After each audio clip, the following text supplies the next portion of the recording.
আসসালামু আলাইকুম সবাইকে, welcome back to my channel. আশা করি সবাই ভালো আছেন। আজকে আপনাদের দেখাবো হচ্ছে আমাদের ধান ভাঙানো। আমাদের ধানের বোতল তো প্রায় শেষ। এই যে আমাদের এই ধান কয়েকটা মাড়াই করা বাকি আছে, তাহলে আমাদের আর এই পাশে মানে দুই পাশে ধান রাখা হয়েছে। আমাদের এই ধান কয়েকটা মলন দেওয়া হইলেই তাহলে আমাদের ধানের বোতল আলহামদুলিল্লাহ শেষ। এই যে এগুলা হচ্ছে 28 ধান, 28 না 29 ধান মনে হয়, 28 বা 29 দুইটার একটা হইব। আর প্রথমে যেটা দেখালাম ওটা হচ্ছে কাটারি ভোগ। এই দুই পদের ধান আজকে আমরা বুঙ্গা দিয়ে মাড়াই করব, মানে আমাদের যারা মাড়াই করে তারা মাড়াই করবো। চলেন আপনাদের দেখাই। এগুলো হচ্ছে আমাদের কাটারি ভোগ ধান। এত পিচ্ছি পিচ্ছি, মানে এগুলো দূরে থেকে দেখাই যায় না, তাই একটু কাছে ক্লোজ করে আপনাদের দেখালাম। দেখেন একদম পিচ্ছি পিচ্ছি ধান, কিন্তু দেখা যেতেছে অনেক বড়। এটা হচ্ছে কাটারি ভোগ। এটার চাউলটা অনেক সুন্দর হয়, পোলাওর মতো হয় আব্বু বললো, মানে মজা লাগে অনেক। আর আগে যেটা এমনি বড় বড় মোটা মোটা, সেটা হচ্ছে মানে এমনি চাউল হয়। আর এটা হচ্ছে মানে একটু ছোট দানা হয়। এই যে আপনাদের দেখাই, চলেন। এই যে এখান দিয়ে হচ্ছে খের বেরোইতেছে, আর এই যে এখান দিয়ে হচ্ছে মানে চাইলে বেরোইতেছে। যে ভুসিটা আলাদা হয়ে যেতেছে আর ধানগুলো আলাদা হয়ে যেতেছে।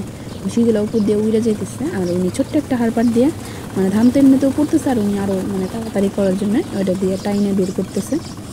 এই যে আর ওই পাশ থেকে দুইজন লাইনে দিতেছে। এই দেখেন খের একদম পালার মতো যায়, উইরা উইরা পড়তেছে। এই জিনিসটা আমার কাছে অনেক সুন্দর লাগে, ভাল লাগে। এই যে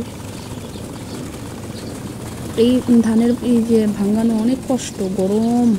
এই যে দেখেন উনি আমাদের কাকা লাগে। আমাদের এই পাশের গ্রামে এই বাড়ি আমাদের। আমার মেশিনটা সুন্দর আছে। আমি এই মেশিনটার নাম দিয়েছি হলুদ পরি। মানে ওনার দুইটা মেশিনই মানে হলুদ কালারের। এর জন্য আমি সবসময় বলি যে কাকা হলুদ পরি কই, মানে এটার হলুদ পরি বলে ডাকি, আমার ভালো লাগে আর কি। দুটোটা মেশিন, এর আগে একটা ছিল, ওইটাও হলুদ কালার, এটাও হলুদ কালার সেম। মনে হইতেছে একদম ওইটা ফুল আইসা পড়তেছে, কিন্তু এটা তো ফুল না, এটা হচ্ছে আমাদের খের।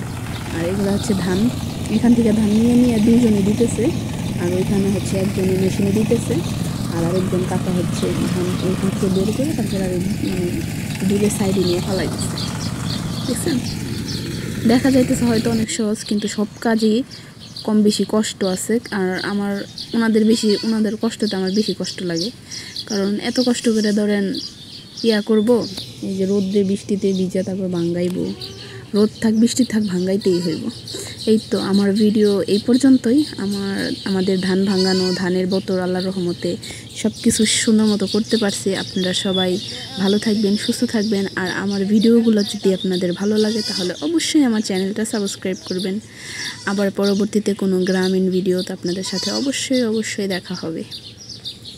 আল্লাহ হাফেজ।